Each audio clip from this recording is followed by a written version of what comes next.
नमस्कार, social media special bulletin देख रहे हैं आप और मैं हूं आपके साथ खुशी व्यास। तो चलिए सीधा करेंगे खबरों की शुरुआत, लेकिन उससे पहले जान लेते हैं किन खबरों पर हमारी नजरें रहने वाली है। यूक्रेन को 14,000 करोड़ की मदद ब्रिटेन देने वाला है। आपको बता दें कि ट्रंप से विवाद के बावजूद डील करने के लिए जेलेंस्की कहीं ना कहीं तैयार है। कांग्रेस प्रवक्ता का बयान सामने आया। रोहित शर्मा मोटे सबसे बेअसर कप्तान है, इस तरह का बयान दिया है। कांग्रेस नेता हिमानी मर्डर केस का आरोपी गिरफ्तार हो चुका है। इसके अलावा आपको बता दें कि वेंकटेश्वर मंदिर के ऊपर से अब कोई विमान नहीं उड़ेंगे। अमेरिका में उड़ते हुए कार्गो विमान में अचानक से आग लग गई। छत्तीसगढ़ में राज्य सरकार का बजट पेश हो चुका है। माधवी बुच पर एफआईआर से जुड़े मामले की सुनवाई कल होने वाली है। 15 मार्च को यूएएन एक्टिवेशन की खत्म हो रही है डेडलाइन। आपको बता दें कि इसके अलावा हॉलीवुड में 3.9 तीव्रता का भूकंप भी आया है, अमेरिका की हॉलीवुड में। तो चलिए इसी के साथ अब कर लेते हैं खबरों की शुरुआत, जहां British PM Keir Starmer Ukraine को 14,000 करोड़ रुपए की मदद देने वाले हैं। जी हां, आपको बता दें कि इससे यूक्रेन 5,000 एयर डिफेंस मिसाइल खरीदेगा। स्टारमर ने कहा कि यह मिसाइल ब्रिटेन के बेलफास्ट में बनाई जाएगी, जिससे हमारे डिफेंस सेक्टर में नौकरियां बढ़ेंगी। एक दिन पहले उन्होंने जेलेंस्की को 24,000 करोड़ रुपए का लोन देने की बात भी कही थी। आपको बता दें कि स्टारमर ने यह भी कहा है कि अमेरिका कई दशकों से हमारा भरोसेमंद साथी रहा है और आगे भी बना रहेगा। इस बैठक में 15 देशों के राष्ट्र प्रमुख, तुर्की के विदेश मंत्री, नाटो के महासचिव, यूरोपीय संघ और यूरोपीय काउंसिल के प्रेसिडेंट भी शामिल हुए। स्टारमर ने आगे कहा कि हमारी सरकार की पहली प्राथमिकता ब्रिटिश लोगों की सुरक्षा देना और उनके हितों की रक्षा करना है। खास तौर पर इस मुश्किल वक्त में हमारी कोशिश यूक्रेन को मजबूत स्थिति में लाना है। हम यूक्रेन के लिए अपना समर्थन दोगुना कर रहे हैं। स्टारमर ने कहा कि समिट में शामिल नेताओं ने यूक्रेन के लिए सैन्य सहायता जारी रखने और रूस पर आर्थिक दबाव बढ़ाने पर सहमति जाहिर की है। किसी भी शांति वार्ता में यूक्रेन को शामिल किया जाना चाहिए। इस बैठक से पहले स्टारमर ने कहा था कि ब्रिटेन, फ्रांस और यूक्रेन मिलकर रूस यूक्रेन जंग को रोकने के प्लान पर काम करने के लिए राजी हुए हैं। यह प्लान अमेरिका के सामने रखा जाएगा। उन्होंने कहा कि यह प्लान तभी काम करेगा जब अमेरिका अपनी सुरक्षा गारंटी पर टिका रहेगा।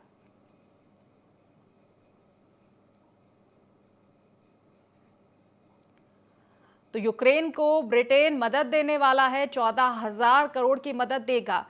आपको बता दें कि यूक्रेन 5,000 एयर डिफेंस मिसाइल खरीदने वाला है। ब्रिटेन के बेलफास्ट में ये मिसाइलें बनाई गई है। डिफेंस सेक्टर में भी इससे नौकरियां बढ़ेगी। शांति व्यवस्था बनाए रखना कहीं ना कहीं लक्ष्य है सभी का।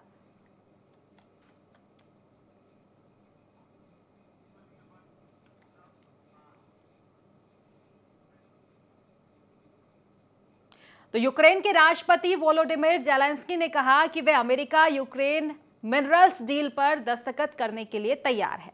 जेलेंस्की ने लंदन में एक प्रेस ब्रीफिंग के दौरान कहा कि वे पिछले हफ्ते अमेरिकी राष्ट्रपति डोनाल्ड ट्रंप के साथ बहस के बाद भी अमेरिका के साथ बातचीत करने को इच्छुक है। जेलेंस्की ने आगे कहा कि व्हाइट हाउस में हुई उस घटना का अमेरिका या यूक्रेन को नहीं, बल्कि सिर्फ रूसी राष्ट्रपति पुतिन को फायदा पहुंचाया है। उन्होंने कहा कि अगर मुझे मिनरल डील के लिए बुलाया जाता है तो मैं व्हाइट हाउस वापस जाऊंगा। जेलेंस्की ने आगे कहा कि उन्हें उम्मीद है कि यूक्रेन की सुरक्षा गारंटी की मांग सुनी जाएगी। दोनों पक्ष इस पर सहमत भी होंगे तो डील पर दस्तखत भी किए जाएंगे। उन्होंने आगे कहा कि वे बस चाहते हैं कि यूक्रेन का पक्ष भी सुना जाए। यूक्रेनी राष्ट्रपति ने कहा कि हमारे साझेदार याद रखें कि इस जंग में हमलावर कौन है। जेलेंस्की ने सोमवार सुबह सोशल मीडिया पर एक वीडियो भी पोस्ट किया।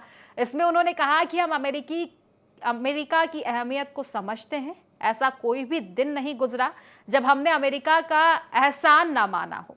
आपको बता दें कि जेलेंस्की ट्रंप की बहस के बाद डील कैंसिल हुई थी। जेलेंस्की 28 फरवरी को ट्रंप के साथ मिनरल्स डील पर साइन करने के लिए अमेरिका पहुंचे थे, लेकिन ट्रंप से मुलाकात के दौरान उनकी बहस हो गई थी। इसके बाद जेलेंस्की समझौते किए बिना ही लंदन चले गए थे, लेकिन अब आपको बता दें कि ट्रंप से विवाद के बावजूद डील करने को कहीं ना कहीं जेलेंस्की तैयार है। उन्होंने कहा कि अमेरिका बुलाएगा तो दोबारा वापस वे जाएंगे।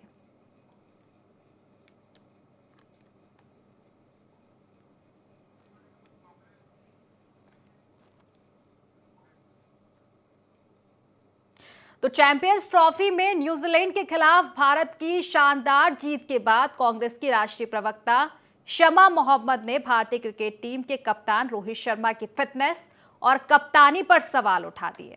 उन्होंने सोशल मीडिया पर लिखा कि एक खिलाड़ी के तौर पर रोहित शर्मा मोटे हैं, उन्हें अपना वजन कम करना चाहिए। शमा मोहम्मद ने यह भी कहा है कि रोहित भारत के सबसे निराश करने वाले कप्तान हैं। कांग्रेस प्रवक्ता के बयान को अब भाजपा ने एक सेल्फ मेड चैंपियन का अपमान और बॉडी शेमिंग बताया। हालांकि बाद में कांग्रेस ने कहा कि हमारी पार्टी खेल हस्तियों का सम्मान करती है। पार्टी ने शमा से सोशल मीडिया पोस्ट डिलीट करने को कहा। इसके बाद शमा ने पोस्ट हटा भी ली। शमा ने कहा कि एक खिलाड़ी के तौर पर रोहित शर्मा काफी मोटे हैं, उन्हें वजन घटाने की जरूरत है। शमा मोहम्मद ने रोहित शर्मा की तुलना भारत के पूर्व क्रिकेट दिग्गजों से भी की।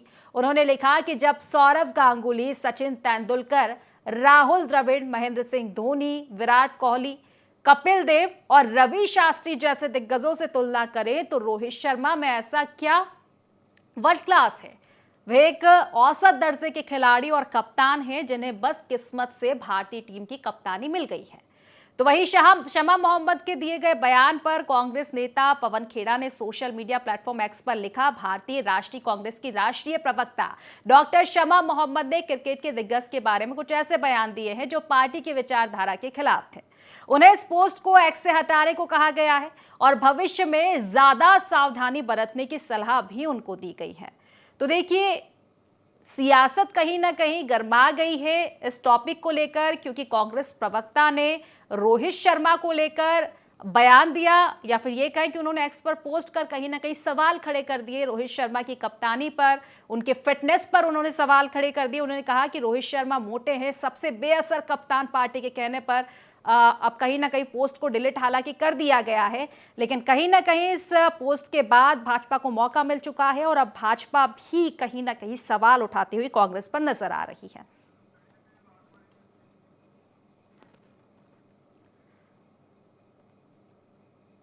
तो सेबी की पूर्व चेयरपर्सन माधवीपुरी बुच के खिलाफ एफआईआर दर्ज करने के आदेश से जुड़े मामले में बॉम्बे हाई कोर्ट में 4 मार्च 2025 को सुनवाई होगी।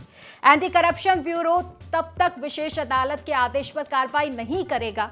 आपको बता दें कि मुंबई की एक स्पेशल एंटी करप्शन कोर्ट ने शनिवार को शेयर फ्रॉड से जुड़े मामलों में माधवी बुच समेत 6 लोगों पर एफआईआर का आदेश दिया था।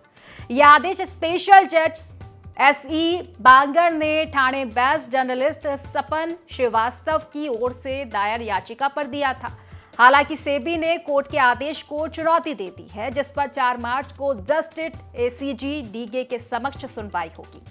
याचिका में मुंबई की अदालत के पारित एफआईआर दर्ज करने आदेश को रद्द करने की मांग की गई है। तो देखिए, इस मामले को लेकर और भी जानकारी दे तो शिकायतकर्ता का क्या आरोप है ये भी हम जान लेते हैं। दरअसल सपन श्रीवास्तव ने यह दावा किया कि उन्होंने और उनके परिवार ने 13 दिसंबर 1994 को कैल्स रिफाइनरीज लिमिटेड के शेयरों में निवेश किया था, जिसमें उन्हें भारी नुकसान हुआ। उन्होंने आरोप लगाया कि सेबी और बीएसई ने कंपनी के अपराधों की अनदेखी की, इसे कानून के खिलाफ लिस्ट किया और निवेशकों के हितों की रक्षा करने में विफल रहे। कैल्स रिफाइनरीज को 1994 में लिस्टिंग की अनुमति दी गई थी और अगस्त 2017 में ट्रेडिंग से सस्पेंड कर दिया गया था। यह शेयर आज तक सस्पेंडेड है।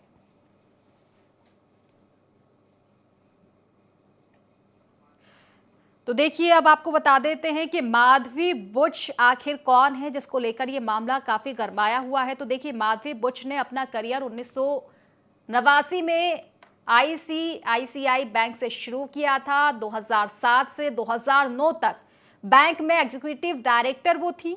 वे फरवरी 2009 से मई 2011 तक सिक्योरिटीज की मैनेजिंग डायरेक्टर और सीईओ रही।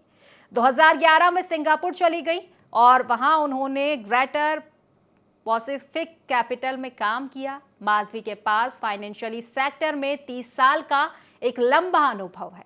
2022 में उन्हें सेबी का चेयरपर्सन बनाया गया था। तो अब एफआईआर से जुड़े मामले में कल सुनवाई होने वाली है, जो कि माधवी बुच पर की गई थी सपन श्रीवास्तव के द्वारा। फ्रॉड को लेकर यह पूरा मामला बताया जा रहा है। शेयर फ्रॉड को लेकर कहा जा रहा है कि एक पत्रकार ने इसकी शिकायत की थी।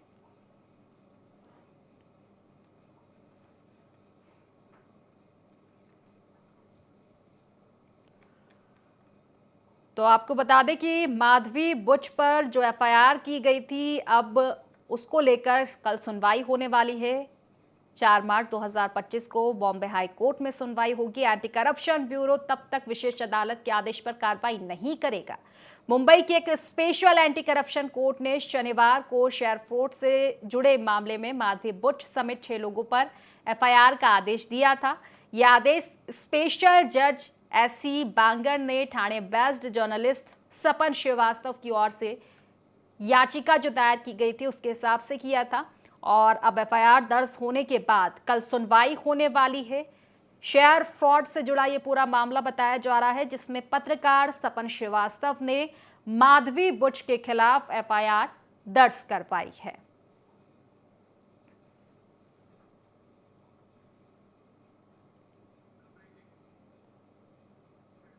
हरियाणा के रोहतक में कांग्रेस की युवा नेता हेमानी नरवाल के मर्डर केस में पुलिस ने एक आरोपी को गिरफ्तार कर लिया है।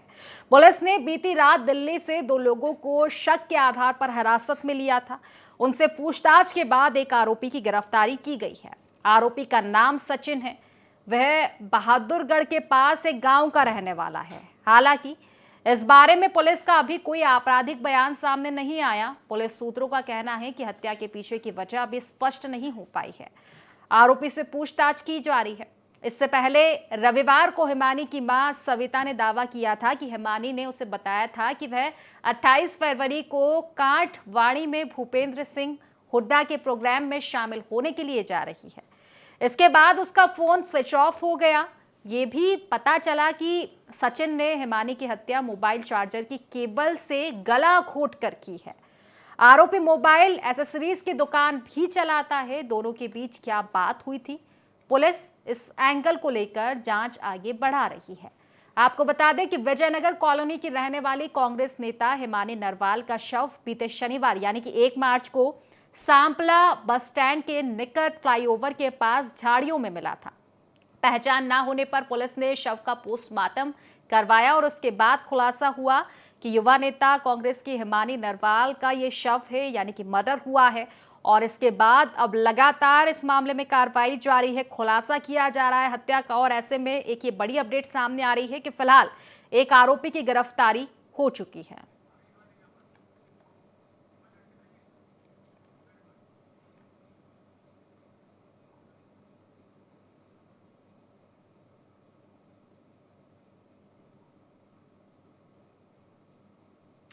छत्तीसगढ़ सरकार ने आज अपना बजट पेश किया है। बजट में कई राहत भरे ऐलान किए गए हैं। विधानसभा में वित्त मंत्री ओपी चौधरी ने 1,62,100 करोड़ का बजट पेश किया, जो पिछले साल की तुलना में 12% ज्यादा है। ओपी चौधरी ने बजट में ₹1 पेट्रोल सस्ता करने और सरकारी कर्मचारियों को 53% डीए की घोषणा की। वित्त मंत्री ओपी चौधरी ने गति थीम पर बजट पेश किया है। गति, जी हां, जिसमें जी का मतलब गुड गवर्नेंस, ए का मतलब एक्सलेटरिंग इंफ्रास्ट्रक्चर, टी का मतलब टेक्नोलॉजी और आई का मतलब इंडस्ट्रियल ग्रोथ से है। बजट में महतारी वंदन योजना के लिए 5,500 करोड़, पीएम आवास के लिए 8,500 करोड़ और पीएम श्री स्कूल के लिए 277 करोड़ का प्रावधान किया गया है।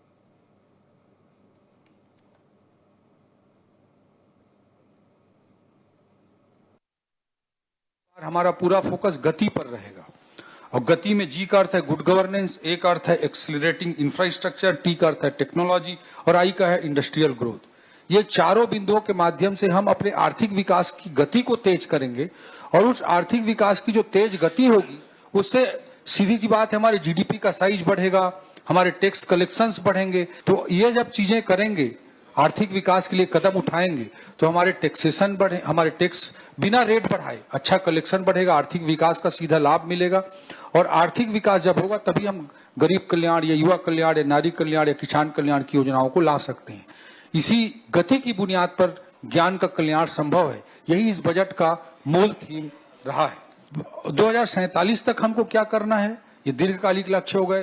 2030 तक के लिए हमने मध्यकालिक लक्ष्य के रूप में निर्धारित किया है और हम अल्पकालिक जो हमारी रणनीति मानते हैं वो बजट को मानते हैं। बजट एक वर्ष की योजना हो गई, मध्यकालिक जो हमारे टारगेट हैं 2030 तक के हमारी रणनीति होगी और दीर्घकालिक जो लक्ष्य हो 2047 तक की रणनीति होगी। आज बजट प्रस्तुत हुआ है तो इसमें ज्ञान के लिए गति इसका थीम है और गति मतलब गुड गवर्नेंस। हमारा ये प्रदेश पहला स्टेट होगा पूरे देश में जो सुशासन स्थापित करने के लिए एक सुशासन और अभिसरण विभाग का गठन किए हैं और इसके माध्यम से सुशासन स्थापित करने का हमारा प्रयास है। और उसी तरह से मतलब गुड गवर्नेंस एक का मतलब अधोसंरचना में विस्तार। और चूंकि ये साल हमारे छत्तीसगढ़ के निर्माता श्रद्धेय अटल बिहारी वाजपेयी जी का जन्म शताब्दी वर्ष है तो हम लोगों ने इस वर्ष को विश्वास वर्ष के रूप में भी मनाया है और अटल निर्माण वर्ष के रूप में भी घोषित किया है। तो अधोसंरचना का तेजी से हम लोग इस वर्ष में विकास करने वाले हैं। और उसी तरह से टी का अर्थ है टेक्नोलॉजी का विकास, ज्यादा से ज्यादा टेक्नोलॉजी का अपने सरकारी कामों को निपटाने में उसका प्रयोग करेंगे। और आई का मतलब है इंडस्ट्रियल ग्रोथ, उद्योग धंधा तेजी से छत्तीसगढ़ में विकसित हो ताकि यहाँ पर निवेश भी आए। और हम लोग नई उद्योग नीति भी लॉन्च किए हैं जिसमें विशेषकर रोजगार को जोर दिए हैं कि अधिक से अधिक इन उद्योग धंधों के माध्यम से हमारे बेटा बेटियों को रोजगार मिले। तो ये गति का ये अर्थ हुआ है और इस बजट में सभी वर्गों के लिए ख्याल किया गया है। केंद्रीय नागरिक उड्डयन मंत्री के राममोहन नायडू को पत्र भेजकर तिरुमाला को नो फ्लाइंग जोन डिक्लेयर करने की डिमांड उठाई गई है। हवाई गतिविधियां श्री वेंकटेश्वर मंदिर के आसपास के पवित्र वातावरण को बिगाड़ने का काम करती है। आंध्र प्रदेश के तिरुपति देवस्थानम के अध्यक्ष BR नायडू की ओर से केंद्रीय नागरिक उड्डयन मंत्री के राममोहन नायडू को चिट्ठी भेजकर तिरुमाला को नो फ्लाइंग जोन डिक्लेयर करने की मांग उठाते हुए बताया गया कि तिरुमाला के ऊपर कम ऊंचाई पर उड़ने वाले विमान और हेलीकॉप्टर और अन्य हवाई गतिविधियों से श्री वेंकटेश्वर मंदिर के आसपास का पवित्र वातावरण बिगड़ता है।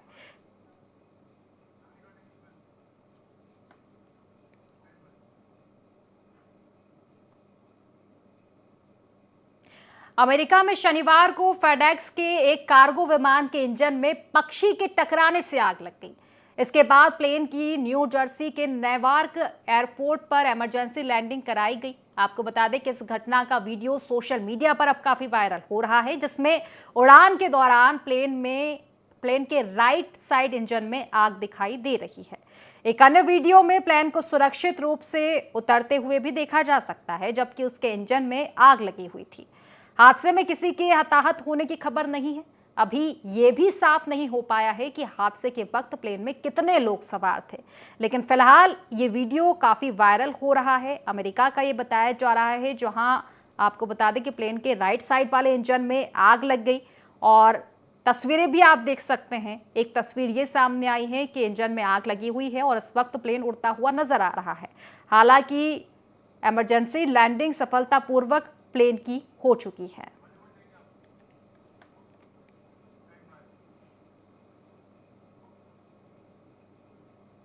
अमेरिका के हॉलीवुड में 3.9 तीव्रता का भूकंप आया है। भूकंप तब आया जब दुनिया के टॉप सितारे ऑस्कर अवार्ड का जश्न मना रहे थे। आपको बता दें कि 97वीं Oscar award ceremony Dolby theatre में चल रही थी, तभी भूकंप के झटके महसूस किए गए। भूकंप का केंद्र समारोह की जगह से कुछ ही मील की दूरी पर था। स्थानीय समय के मुताबिक भूकंप रविवार रात करीब 10 बजे आया। भूकंप को लेकर लोगों का कहना था कि उन्होंने इमारतों को हिलते हुए देखा और कंपन महसूस हुआ। भूकंप को लेकर अमेरिकी भूवैज्ञानिक सर्वेक्षण ने कहा कि झटके पूरे लॉस एंजलिस में कई मीलों तक महसूस किए गए हैं। भूकंप की तीव्रता कम थी, इसकी वजह से सुनामी की चेतावनी जारी नहीं की गई। अभी तक किसी भी तरह के नुकसान या लोगों के घायल होने की जानकारी नहीं मिली है।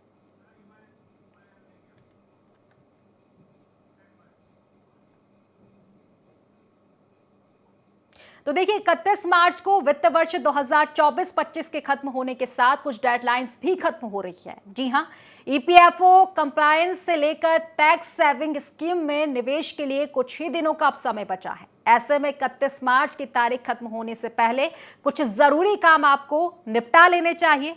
तो चलिए जानते हैं कुछ जरूरी कामों के बारे में। तो देखिए, पहली जरूरी जानकारी हम आपको देते हैं कि बीते दिनों कर्मचारी भविष्य निधि संगठन यानी कि ईपीएफओ ने यूनिवर्सल अकाउंट नंबर एक्टिवेशन और बैंक में आधार सीडिंग की तारीख 15 मार्च 2025 तक बढ़ा दी थी। ईपीएफओ ने विभिन्न योजनाओं का फायदा लेने के लिए इसे जल्द से जल्द एक्टिवेट कराने के लिए कहा था। दूसरी जानकारी ये है कि अपडेटेड रिटर्न फाइल कराने की आखिरी तारीख 31 मार्च है, यानी जो टैक्स पेयर्स अपने पिछले 2 साल के इनकम टैक्स रिटर्न को अपडेट करना चाहते हैं वे 31 मार्च से पहले अपडेटेड रिटर्न दाखिल कर सकते हैं। अपडेटेड रिटर्न फाइल करने के लिए आपको ITRU नाम का फॉर्म भरना होगा। इस फॉर्म में आपको ये बताना होगा कि आपने अपडेटेड रिटर्न क्यों फाइल किया, जैसे कि डेडलाइन चूक जाना, आय का गलत चयन या ओरिजिनल रिटर्न में गलत आंकड़े भरना आदि। तो देखिए, कुल मिलाकर देखा जाए तो ये तमाम जानकारी हम आपको बता रहे हैं। इसी के अलावा तीसरी जानकारी की अगर हम बात करें तो टैक्स सेविंग इन्वेस्टमेंट करने की आखिरी तारीख भी 31 मार्च है।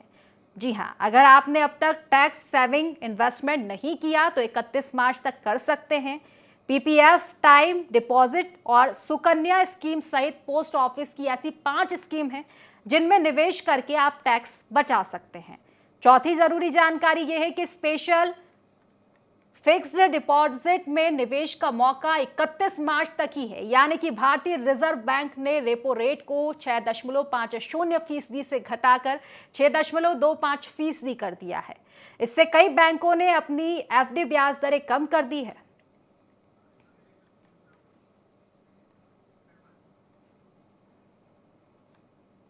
तो देखिए, उत्तराखंड में चारधाम यात्रा की शुरुआत इस साल 30 अप्रैल से शुरू होने वाली है, जब गंगोत्री और यमुनोत्री धाम के कपाट खुलेंगे। वहीं बद्रीनाथ धाम के कपाट 4 मई जबकि केदारनाथ धाम के कपाट 2 मई को खुल रहे हैं। चारधाम यात्रा की तैयारियों को लेकर प्रदेश सरकार ने अपनी तैयारियां भी लगभग पूरी कर ली है।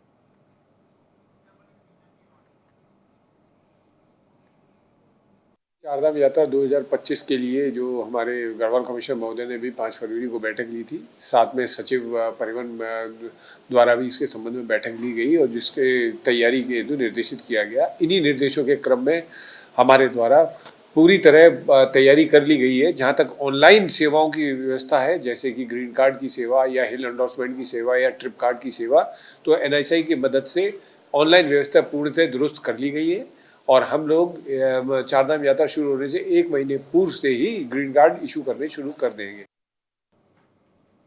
तो उत्तराखंड में स्मार्ट मीटर को लेकर सियासत थमने का नाम नहीं ले रही है। जहां एक और सत्ता पक्ष स्मार्ट मीटर को प्रदेश हित के लिए बता रहा है, तो वहीं विपक्ष इस मुद्दे को लेकर लगातार सरकार को घेर रहा है। विपक्ष के बढ़ते विरोध को लेकर भाजपा प्रदेश प्रवक्ता हनी पाठक का कहना है कि विपक्ष के सच को सब जानते हैं। जब कांग्रेस की सरकार रही तो उन्होंने जोर शोर से गरीबी हटाओ का नारा दिया, लेकिन उस समय 26% से ज्यादा गरीबी थी और आज के समय में 5% गरीबी स्केल है। जब कांग्रेस की सरकार थी तो गरीबी हटाओ का नारा हमेशा से इन्होंने जोर शोर से किया, लेकिन इनकी सरकार के तहत 26% से ज्यादा गरीबी थी और आज का अगर समय देखा जाए तो मात्र 5% गरीबी का स्तर है। तो जिस तरीके से गरीबों के लिए भारतीय जनता पार्टी कार्य कर रही है, इसको गरीबों का नाम देके लोगों को गुमराह करने का कार्य ना करे। स्मार्ट मीटर जो लगाया जा रहा है वो स्मार्ट सिटी की जरूरत है। स्मार्ट मीटर की वजह से जो हम जितनी बिजली यूज करेंगे सिर्फ उतना ही बिल आएगा, कोई अलग से शुल्क नहीं देना पड़ेगा। हमें खुद को पता होगा कि हमने कितनी बिजली यूज करनी है, और जब हम बाहर रहेंगे उस समय मीटर कोई कार्य नहीं कर रहा होगा तो एक्स्ट्रा जो शुल्क आता है वो भी नहीं देना होगा। इस प्रकार के अनेकों लाभ हमारे स्मार्ट मीटर से है। तो फिलहाल इस बुलेटिन में बस इतना ही। आप बने रहिए IND24 के साथ। नमस्कार।